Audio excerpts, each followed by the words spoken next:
My Empire of Doom begins now! So check it out. First vid, the children's TV show with a dark secret. And it'll be worth 20 points. 20 points.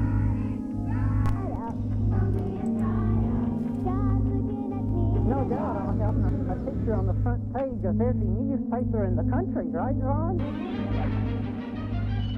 It's 8 a.m. sharp on a Saturday morning in 1979. Families in the Tampa Bay area turn on their television sets as thousands of sleepy children awake on their day off from school. Some flip to Nickelodeon, where a rerun of Pinwheel is playing. Some flip to ABC, where they would catch the final episode of a short-lived TV series called Fangface. However, that morning, others would opt for a more virtuous wake-up call, flipping the station instead to Channel 22, or the Christian Television Network, where a new show was opening the day's slate. A show called Joy Junction is the place to be. Joy for you and me. The show Joy Junction quickly found its place in the hearts of viewers, with kids immediately connecting with the quirky characters and silly games. Their Christian parents, too, found solace in the show's themes and non-offensive stories, creating a program that could be experienced together as a whole family.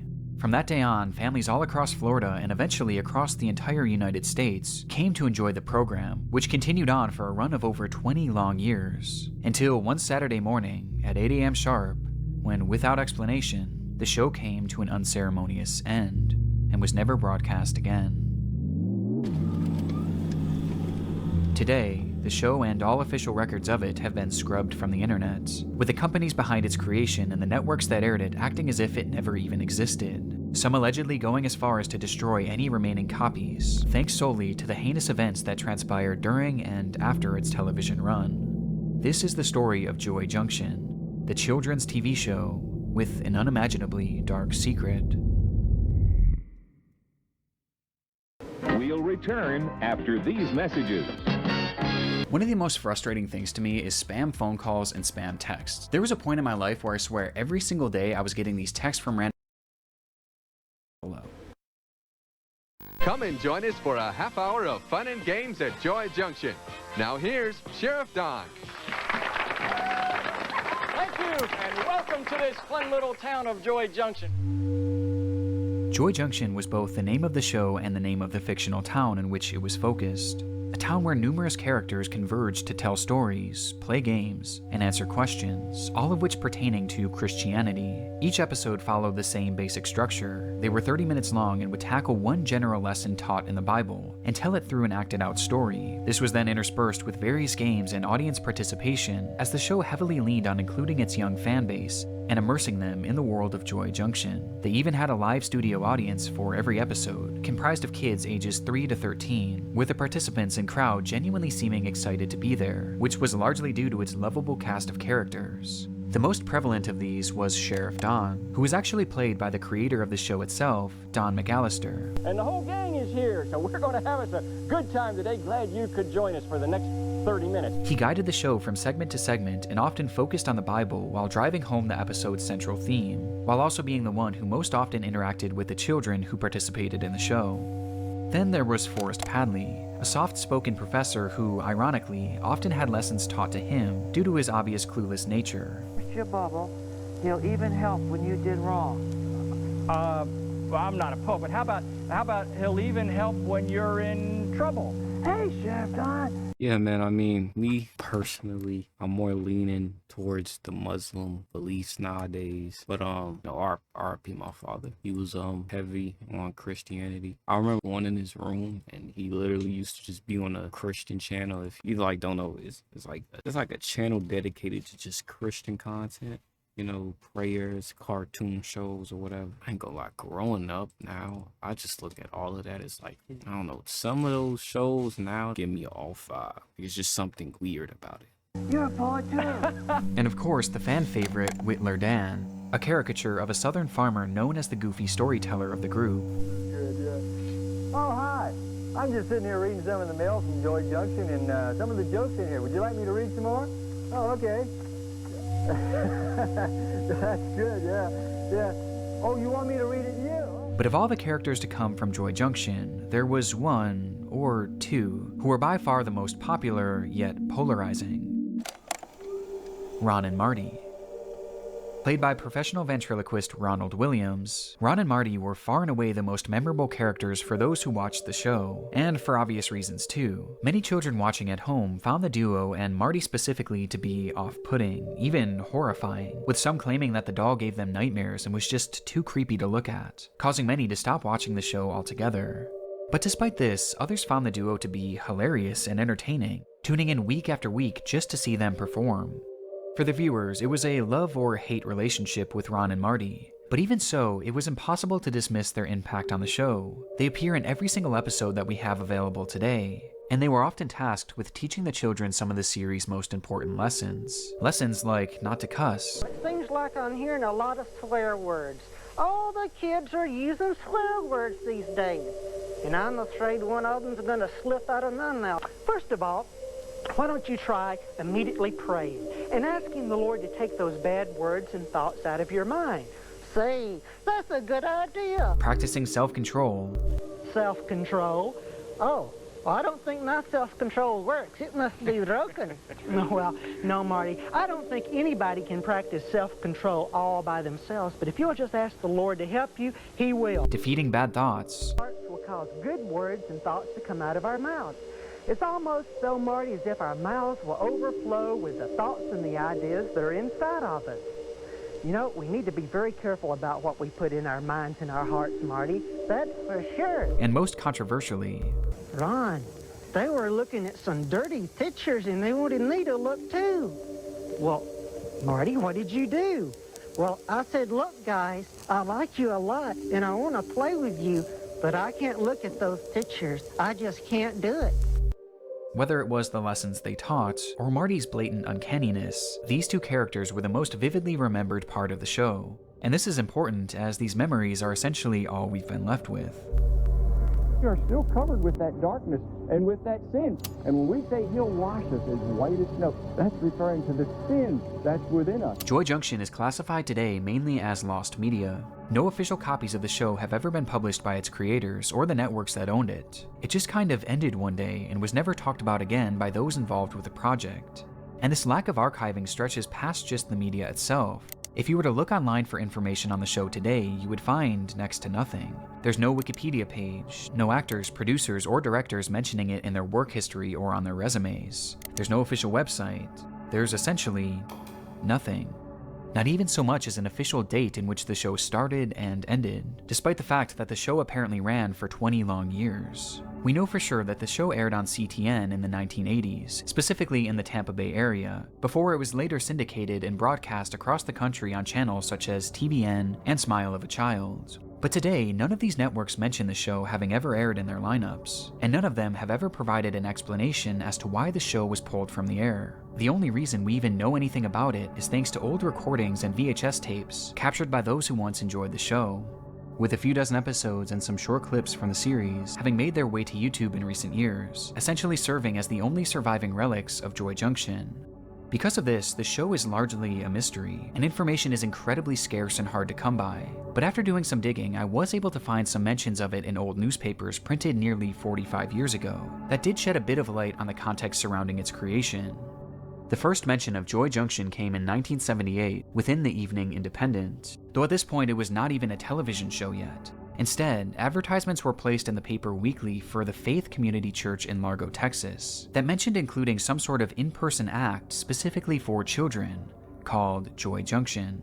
It's unclear what this performance actually entailed, but coincidentally, just 1 year later, the show Joy Junction would begin filming in Largo, Florida, with these original performances likely serving as the inspiration and the basis for the show itself. Following this trail of newspapers, I also found that the show was created by a company called WCLF, which began broadcasting back in October of 1979, with the founder of the company vaguely mentioning Joy Junction as an upcoming project. And sure enough, 1 week later, that same paper included a television guide that mentioned Joy Junction showing on TV for the very first time, giving us its likely premiere date of November 10th, 1979. Aside from this, I was able to confirm that the show did in fact play all across the United States and wasn't limited to just Florida, which might be why finding an exact date on when the show ended has proven essentially impossible. But the most common belief across the internet is that the show lasted until somewhere around 2004, putting its lifespan at a surprising 25 years, which makes it all the more unusual that there's hardly any mention of it online, and that there was seemingly no attempt to ever even archive it. It seemed as if the parties involved didn't just drop the show and forget about it. They completely washed their hands of it and tried their best to bury it. There are even rumors circulating that CTN themselves had all their remaining copies set on fire and destroyed so that the show would forever be forgotten. And when you consider everything that happened, this isn't really all that surprising. But what is surprising is the extent of the unraveling and the way in which it began, as it all started with a simple water bottle. It's unknown when exactly the discovery was made, just that it was a terrible one. Police arrest a man under the suspicion of distributing CP, only to find numerous images depicting it on his hard drive, with the vast majority of the victims involved being impossible to identify, except for one. Within the background of one of the images lay a hidden clue, a water bottle displaying the name of a swim and scuba school in Johnson County, Kansas City. Police did a Man, hold on, man, cause I love all religions, but all I gotta say is, bro, what is with these Christian pastors? Why are they all like why is it just this nigga got CP, this nigga do different types of baptism on kids? Like why is it always that? Never heard of a Christian pastor killing somebody. It's always just them kids. Search of the area, asking for help identifying the victim, which led them to a young child who swiftly pointed out their abuser as being a man named Michael Arnett. Michael was immediately arrested, after which the true extent of his crime would be uncovered on his home computers. They contained countless photographs and videos depicting the same disturbing material, including a great deal that was produced by Michael himself. The contents of these images are genuinely some of the most appalling I've ever heard described, though we'll get more into that later, because there is something more relevant to this video that they found on his device. It was a lengthy online chat history with a man named Ronald Brown. And Ron, you're not one to talk. You're always on the telephone too. Well, I guess you've got a point there, Marty.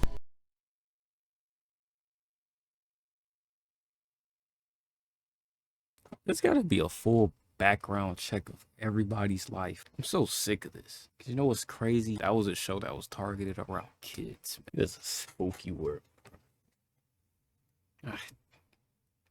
Something about the world we live in that I hate.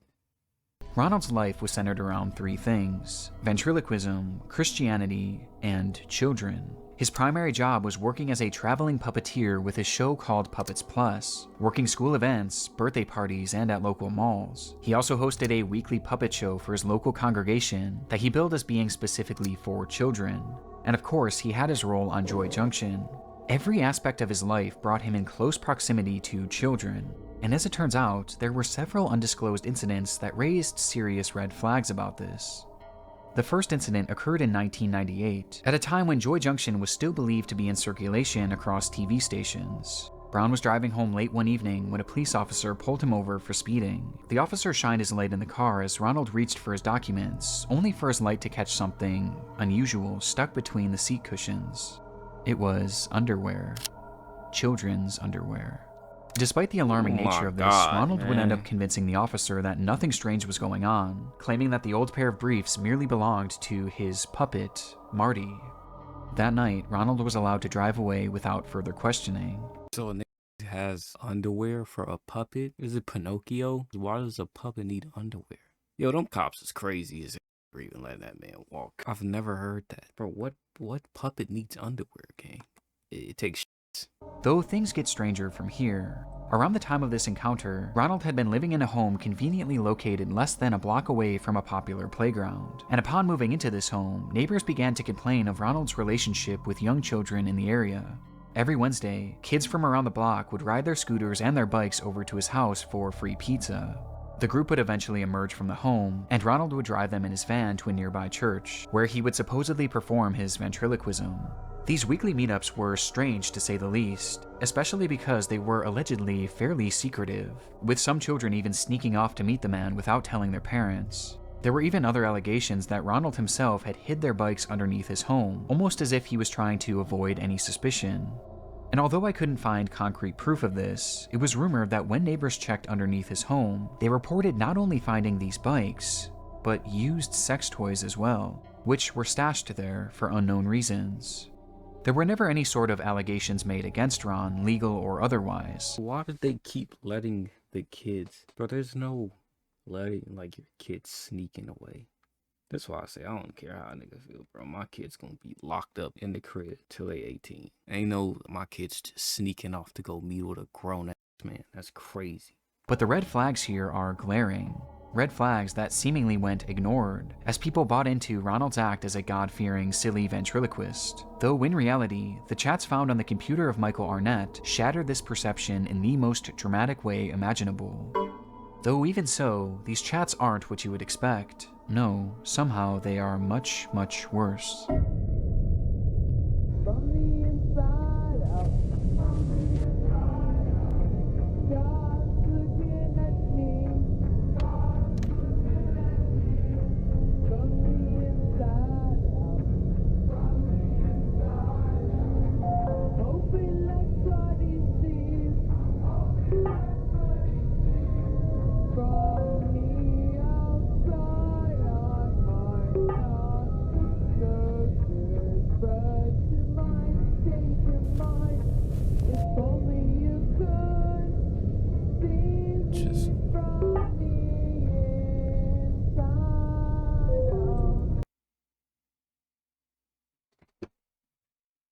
What the fuck is we talking about, bro?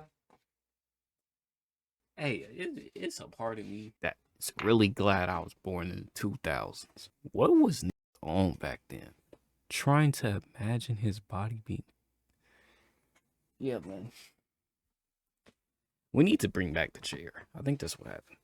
Some people really just gotta suffer. Bro, I didn't expect that. From R. Kelly to Jeffrey Dahmer. And it's like he talking to another dude about it. So these are two grown men fantasizing eating little boys. I hope they long. I hope they long gone, died of old age. Ain't no way these niggas walking the earth free. Within their conversations were numerous messages between the two men, fantasizing about not only killing children, but eating them as well, with most of the messages being far too vile to discuss or even show in this video. And this wasn't just fascination, it was obsession. Ronald had even found a child at his church that he frequently discussed wanting to eat, mentioning that he would be the perfect feast for Easter, describing what it would be like to end his life and to consume his body. And this went far past just talking, as Brown had taken photos of the child from afar and had actually been formulating a plan to kidnap him. He had even sent a photo of the child with black lines drawn over it to show the various spots in which Ronald wanted to butcher him. This was all supported by his friend Michael too, who himself claimed to have eaten multiple children, with a man even sending a photo of a 2-year-old girl that was seen inside of a pot, inside of an oven. And this inside of an oven. Lines drawn over it to show the various spots in which Ronald wanted to butcher him. This was all supported by his friend Michael too, who himself claimed to have eaten multiple children, with a man even sending a photo of a 2-year-old girl that was seen inside of a pot, inside of an oven. And this wasn't the end of the shocking discoveries either, as things were made even worse upon investigators searching into Ronald's username, UE Lime. In doing so, they discovered an account on a website called cutedeadguys.net, which was and is a forum for sharing images of the dead between those who fetishize corpses. And within his account, Ronald stated that he was one of these people too, admitting that he loved the sight of dead boys ever since he was a young man. And he wasn't lying either. Upon these revelations, Ronald's home was raided, where police would find over 200 images containing CP, which didn't even include the hundreds of others showing tied up children, children being abused, and children that appeared to be dead. Along with this, police also found a blow-up sex doll in the home that was dressed in little boys' clothing, and inside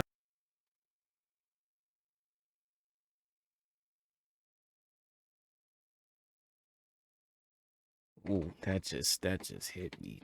Man, skip a chair. You get the fucking firing squad on this. This boy is sick. inside one of his sock drawers was another hard drive with images of countless dead children, as well as a single flyer for a missing child in the area.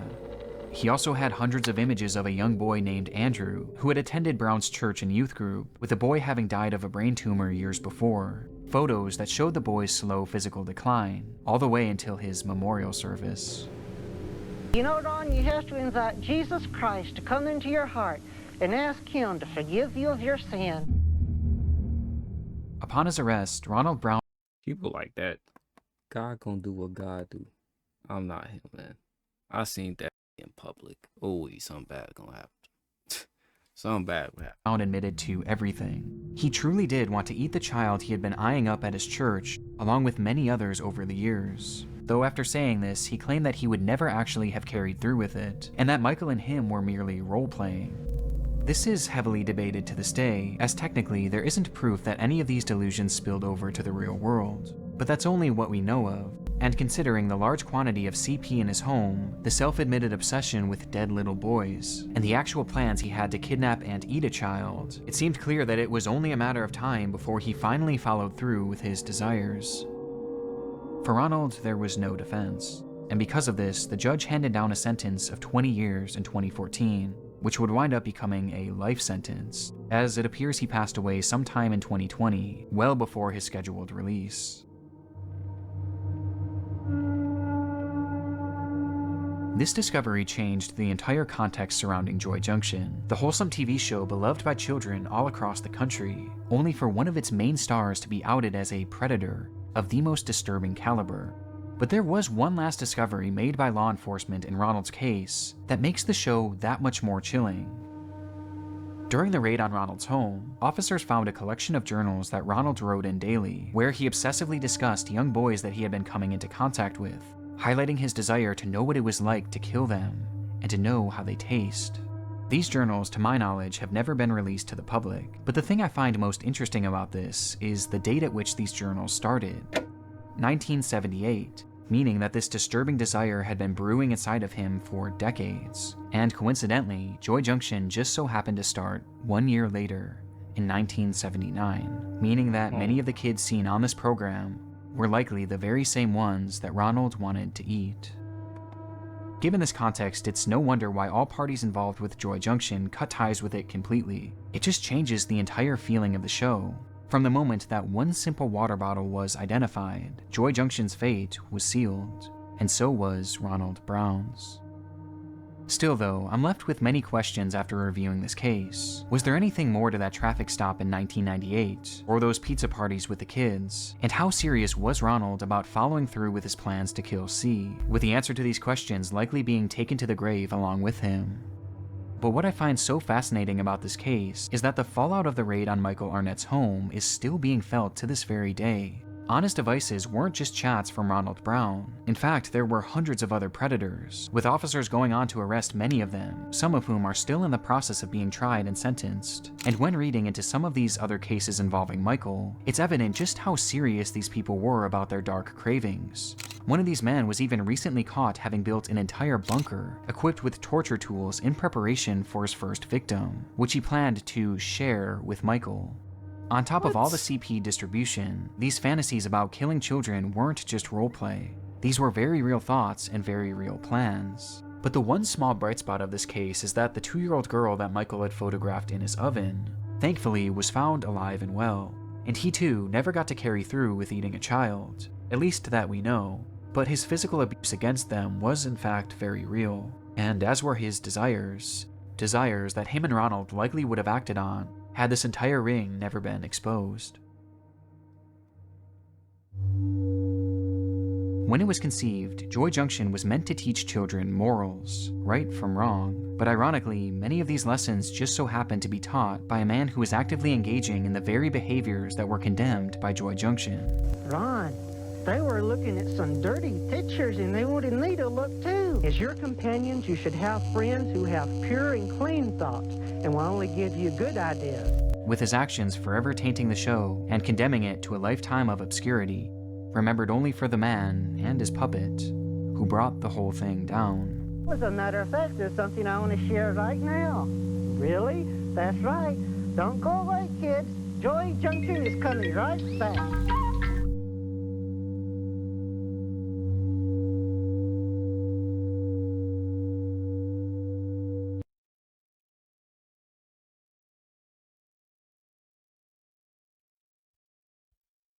Watch people, man. Just watch people. You don't know who to trust these days. That's why I don't even see myself collabing with YouTubers or streamers that much. Like, I got my people that, I fuck with, and I've been watching for a long time, and I'll do content with them, but like, I don't know what skeletons, weird stuff in a closet. Imagine everybody that worked with this dude in this vid that just thought he was normal. And shoot, who knows? Like, think about everybody that was with the program and didn't get caught. It's crazy.